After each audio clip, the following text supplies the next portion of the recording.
Fiancé took a break to tour Europe with her college friends, so I cancelled the wedding all right here. Goes nothing so me. Sarah had been together for about 5 years, engaged for almost 3. Things were going all right. Or at least I thought they were. We had a wedding date, said everything was booked. And I was under the impression we were on the same page. Guess I was wrong about that. See, about 6 weeks ago, she tells me she's going on this trip to Europe with her old college friends. It was like a trip of a lifetime kind of deal. Whatever she called it, I was fine with it. I mean, it wasn't like I was going to stop her from going on a trip with her friends, right? In fact, I even drove her to the airport, helped her with her bags, gave her a kiss goodbye, and wished her a fun time. That's when she hit me with it. The whole "we need to take a break" thing now. It wasn't like she said, "Let's sit down and talk about things." Nope. She just drops it on me as we're walking to the security line like it's no big deal. I remember thinking, what the hell do you mean a break? But before I could even respond or ask questions, she's off in the line waving goodbye. And that was it. I didn't even process it fully at first. I got back in the car, drove home, thinking it was maybe some weird comment she made, because she was nervous about the trip. But then I started calling her, just to check in, and guess what? Blocked. Like straight up blocked on everything. I couldn't call her, text, or nothing. I checked social media to see if maybe she posted something, gave an update on her trip, blocked there too. That's when it started to sink in that this whole break thing wasn't some casual comment. She meant it. She really just left for Europe and then decided to cut me off without even talking about it. I tried to give it a few days. Maybe she'd calm down. Maybe she'd go. She was being ridiculous. But after 5 days of complete silence, I was done. I made up my mind right then. There, the wedding was off. And you know what? I felt good about that decision. Why should I be with someone who thinks they can just walk away whenever they feel like it? I wasn't going to sit around and wait for her to decide when she was ready to be in a relationship again. Hell no, she made her choice, so I made mine. I cancelled everything, the venue, the catering, the flowers, whatever we had planned for the wedding. I pulled the plug, and then I took it one step further and decided she wasn't moving in with me either, which was supposed to happen in March. Nope, she could figure out her living situation when she got back from her little vacation, because it wasn't going to be with me. Weeks went by. I didn't hear a word from her, not a single message, not a call, nothing. Then one day, out of nowhere, she calls me. I didn't even know it was her at first, because she must have used a different number. Something she says she's getting back on Thursday morning, gives me her flight details. Like I'm supposed to care, and acts like everything is just fine. Like she didn't ghost me for 6 weeks. I paused for a second, then said, "What's that got to do with me?" And man, the silence on the other end of the phone was golden. She didn't know how to respond. I didn't give her a chance to explain. Either I blocked her, just like she did to me, and that was the end of it. Or at least I thought it was. Later that day, I figured it was time to let people know what was up, especially since the wedding was off. And all, we had a group chat with some of our friends and family, so I just posted a quick message saying, "Hey, just letting everyone know the wedding is cancelled. So is our relationship." I didn't think it would blow up like it did, but man, people had questions. Everyone started asking what happened, so I laid it out for them. I told them how Sarah went off to Europe, decided we needed a break without even asking me, then blocked me for 6 weeks. They were all pretty shocked. Some people were even mad on my behalf, which honestly felt kind of nice. You never really know how people will react when you drop news like that, but it was good to have some support around 2 p.m. Sarah finally decided to chime in. She didn't say much at first, just asked me to call her so we could talk about everything. I wasn't having it. I told her we could talk right there in the group chat if she wanted to explain herself. She didn't like that, though. Said something like, "This is between us, not for everyone else." Yeah, no, she made this public the second she walked out of my life without a word. She tried messaging me a few more times, but I just kept it short. I wasn't in the mood to listen to her excuses. By 6 p.m. she was begging me to pick her up from the airport so we could talk this out, like seriously, as if nothing had happened. I told her straight up, that was your plan, not mine. None of this was my plan. I meant it. I wasn't going to go running to the airport like some fool after everything she pulled. To be honest, part of me was still waiting for her to drop some kind of explanation that would make it all sense, I guess. I wanted to believe there was a reason, something that would justify why she treated me like this. As the hours went by, I realized there wasn't going to be a reason. She wasn't going to come back with some grand apology or tell me there was some misunderstanding she made her choice and I had to live with that. So the next few days I focused on getting my life back on track. I wasn't about to let this ruin me. I started going through our shared accounts, making sure everything was split up. Yeah, I changed the locks on my apartment. Last thing I needed was her showing up unannounced, thinking she could just waltz back into my life. I was done with that. I even started looking at some trips of my own. I figured if she could run off to Europe for 6 weeks, maybe I should take some time for myself too. I deserved it, after all the crap she put me through anyway. That's where things stand right now. She'll be back in a couple of days. I'm not going to be there waiting. She can figure out her own way home. As far as I'm concerned, this chapter of my life is over. I'm moving on to better things, all right, so let me tell you what happened next. Because things got wild pretty quick after I made my peace with the fact that the wedding was off. I figured it was just a matter of time before Sarah tried to reach out again. I was ready for it. But what I didn't expect was how fast she'd try to play the victim card. It all started when I got this message from one of our mutual friends, Emily. Now, Emily's cool. She's always been straight with me, but this time she was a bit hesitant, like she didn't really want to get involved. But she sends me a screenshot from another group chat one that I wasn't, and obviously it was Sarah talking to some of her friends, trying to paint this whole thing like I was the one who overreacted. Can you believe that in the chat she's telling them how stressed she was about the wedding and how she needed space to clear her head? She even said something like, I didn't mean for the break to last that long, but I thought he would understand. Then there was this gem. I just needed to figure out if I was ready for marriage, but he canceled everything before I could talk to him. I almost laughed when I read that, like she blocked me on everything for 6 weeks, then acts like I'm the one who didn't give her a chance to talk. Nah, that's not how this works. I felt my blood boiling just reading the messages. She was playing the whole poor me card, telling everyone that I was being irrational, rushed into cancelling the wedding. At this point, I knew I couldn't just let her keep running her mouth, making me look like the bad guy, so I decided to address it head on. I wasn't going to let her rewrite history. I jumped into the main group chat where all our close friends, family was still buzzing from the wedding cancellation news. Everyone was trying to figure out what the hell was going on. I figured it was time to clear the air. I posted a message that said, look, I just want everyone to know the truth here. Sarah decided we were taking a break without talking to me, blocked me for 6 weeks. And now she's acting like this is some kind of miscommunication. I canceled the wedding because I wasn't going to sit around waiting for someone who didn't respect me enough to even have a conversation. Immediately people started replying, offering their support, saying how messed up the whole situation was. Sarah was silent in the chat for a good hour or so after that, but then she finally came in with some weak excuse about how she didn't think it would go this far and how she never meant to hurt anyone again. No accountability, no real apology, just trying to save face. One of my buddies, Jake, jumped in and called her out right there in front of everyone. He was like Sarah, you can't just drop a break on someone and disappear for weeks and expect everything to be fine when you come back. That's not how relationships work. Honestly, I was relieved someone else said it, because I was getting tired of defending myself at this point. Now here's where things got interesting. Sarah's friend, Megan, who I always suspected was kind of shady, decided to back Sarah up. Megan starts saying how Sarah's been through a lot and how wedding pressure can really mess with your head. She was trying to make it sound like Sarah was the victim of stress and anxiety, which, okay, I get that planning a wedding is stressful, but come on, that's not an excuse to block your fiancé and go radio silent for 6 weeks while you're partying in Europe. Megan goes on saying stuff like, you should have given Sarah more time to process everything. Maybe you acted too quickly by cancelling the wedding. That's when I lost it.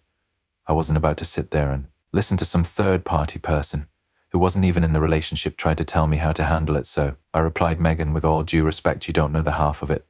This isn't about wedding stress. It's about the fact that Sarah blocked me, cut me off completely, and didn't bother to talk to me once during the whole trip. I tried, I called, texted, got nothing. How much more time was I supposed to give her? Another 6 weeks, a year? If Sarah didn't want to be with me, she could have said that. But instead she disappeared and expected me to just sit around waiting. That's not how it works. The chat went quiet. After that, I think everyone was starting to realize just how messed up the whole situation was. Even Megan didn't have much to say after that. A couple of days passed and I thought maybe things would calm down. But nope, I get another call from Sarah's sister, Rachel. Now Rachel, I had always gotten along pretty well, so I figured maybe she was calling to check in or something, but As soon as I answered, she went straight into why did you cancel the wedding? Without talking to Sarah first, I was stunned. I didn't expect Rachel to take Sarah's side, especially after everything I told her. Rachel, your sister blocked me. How was I supposed to talk to her when she literally cut me off? Rachel didn't really have an answer to that, but she kept pushing, saying Sarah was heartbroken and that I should have waited for her to come back, talk things through. At that point, I had enough. I told Rachel straight up, look, I get that you want to defend your sister, but what she did was wrong.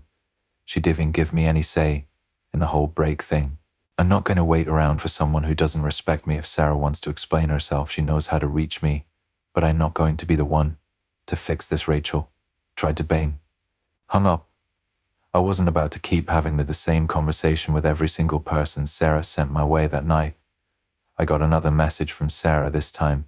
She was apologizing, well, sort of. She said she was sorry for how things went down, but didn't take any responsibility for the choices she made. It was one of those half apologies where she tried to make it sound like we were both at fault. I didn't reply. There was no point. She'd made her bed. Now she had to lie in it. I wasn't going to go back and forth with her anymore. After that, I made sure to block her everywhere again, just to make sure there wouldn't be any more drama.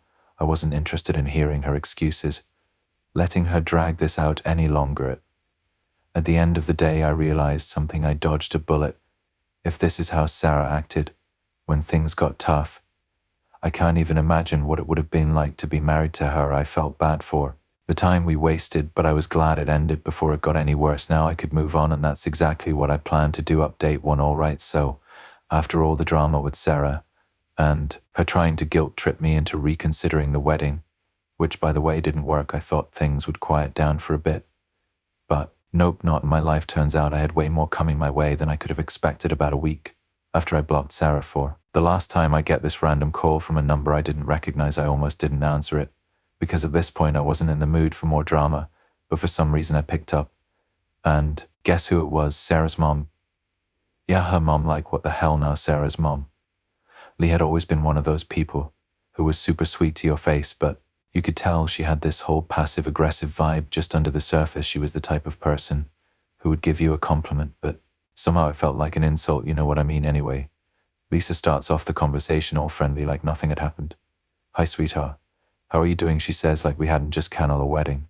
Blocked her daughter from my life. I wasn't about to play games, so I kept it short. I'm fine, Lisa, what's going on?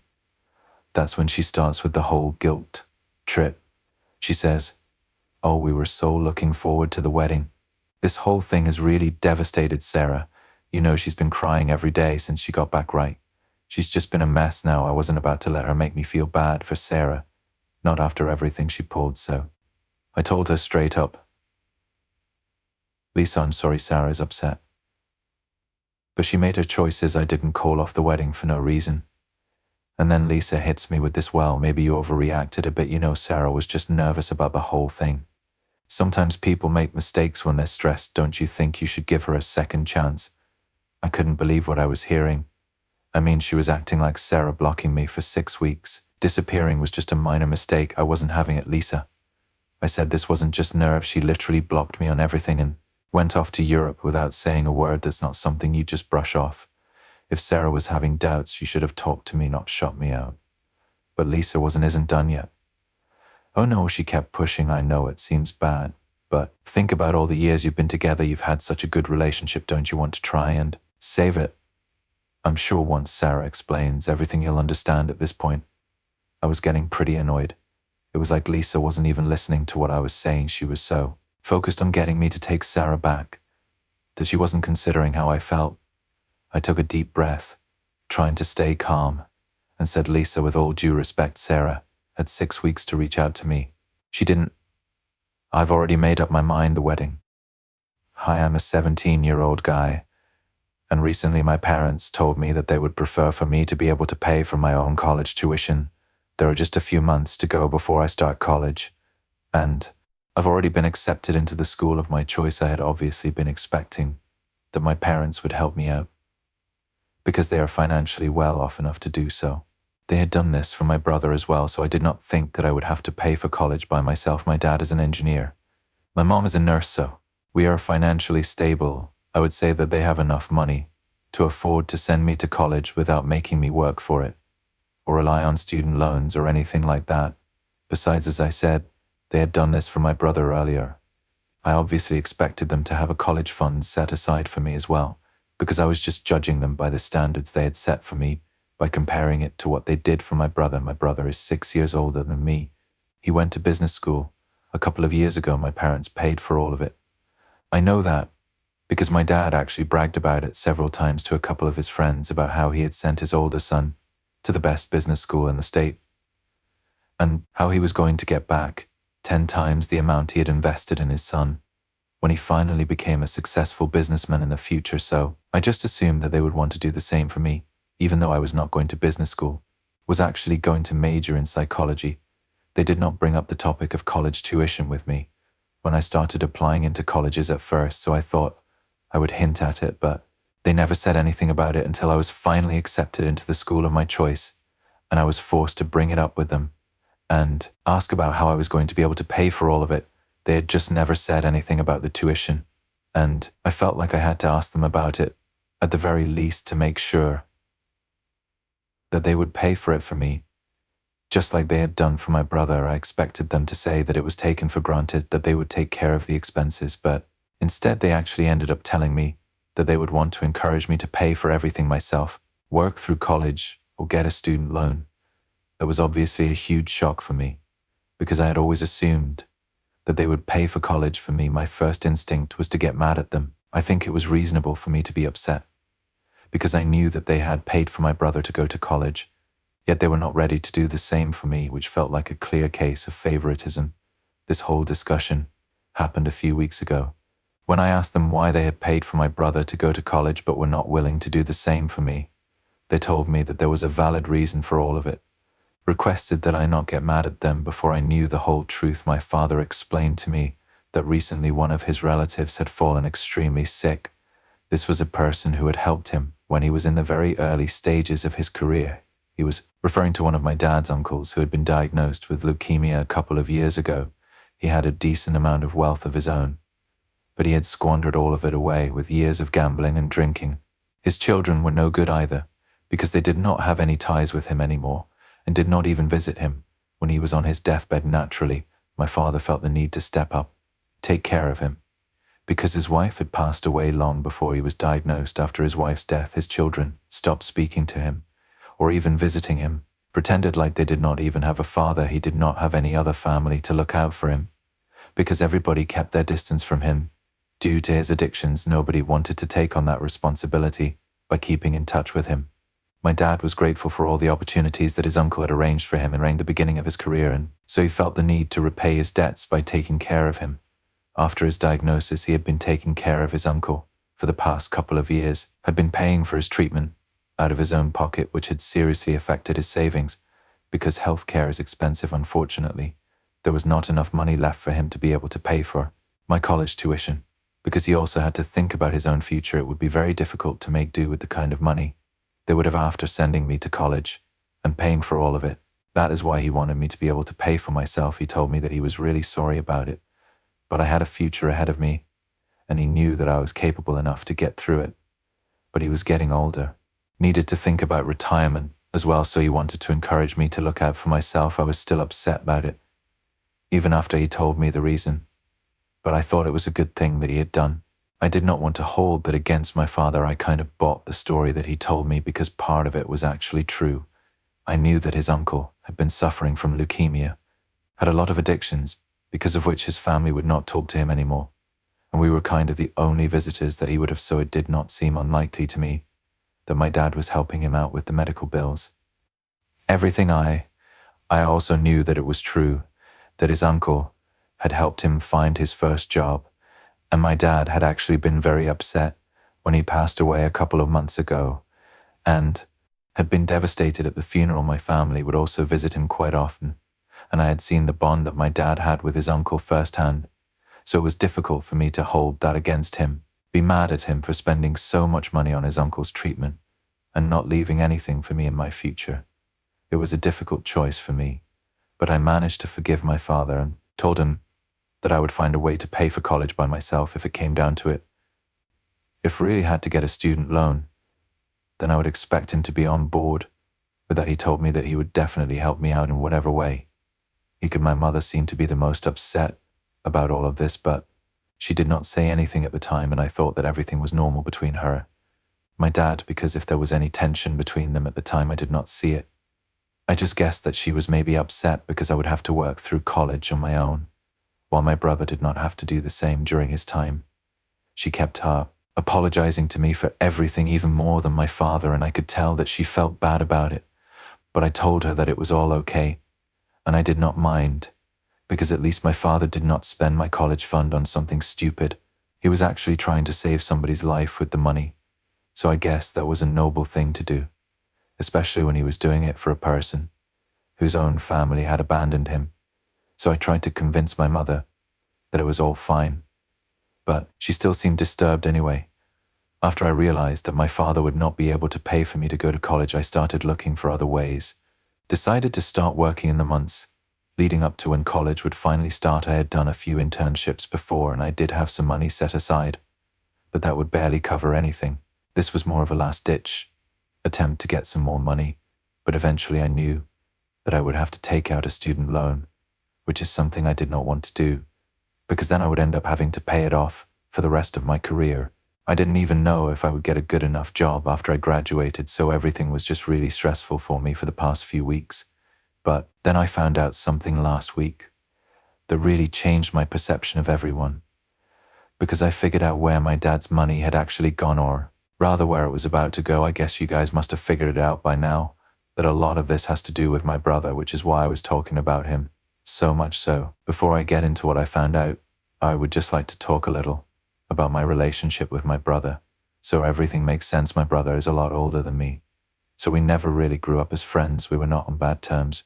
We were not close. It was all very neutral, and I guess my parents didn't care to fix it because it wasn't inconvenient for anyone. We were not always playing together. We were not constantly at each other's throats either, so they didn't feel the need to intervene or try to fix our relationship. That is why my brother and I were always very distant. That's the way we liked it. But I don't know why something shifted when I hit high school. He started acting like I was his competition, or something. We did not have a good relationship before, but after high school things kind of became very weird between us, and I would say that it was all because of him.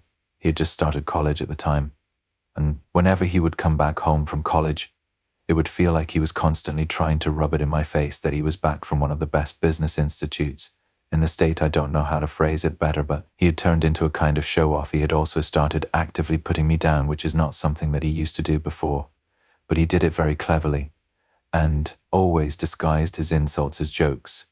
So if I tried to confront him about it, then he would just tell me to take it lightly, instead of making such a big deal out of a joke, making me seem like I was being petty on purpose. I would say that he turned into a jerk after he started college, and I still think that he is one, because otherwise I don't know why he would do what he did. After he graduated from college, he moved back here for a couple of weeks before he moved into his own apartment. Those few weeks were the toughest for me, because he would constantly keep picking on me. I just got into a huge fight with him one day. After that, we just sort of stopped speaking to each other, but he would still make it a point to take digs at me and be mean to me for literally no reason.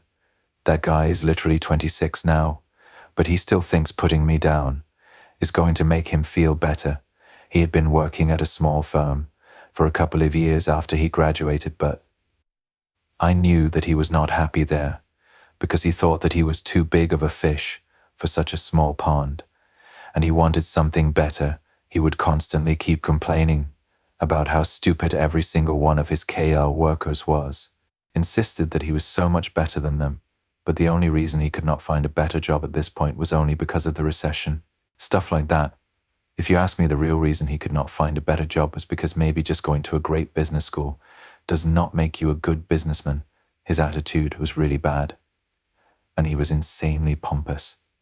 Difficult to work with, but that's just my opinion. He would complain about these things at dinner whenever he would visit, and my dad would feed his already massive ego and tell him that there was something better waiting for him, but he just had to pay his dues instead of telling him that maybe he would get promoted or find a better opportunity once he stopped being so annoying. Anyway, I had shared with my friends that my parents would not be able to pay for my tuition because I was very upset about it, And I am really thankful that I did, because otherwise I don't think I would have found out that my parents were actually funding my brother behind my back, brother and I do not follow each other on social media.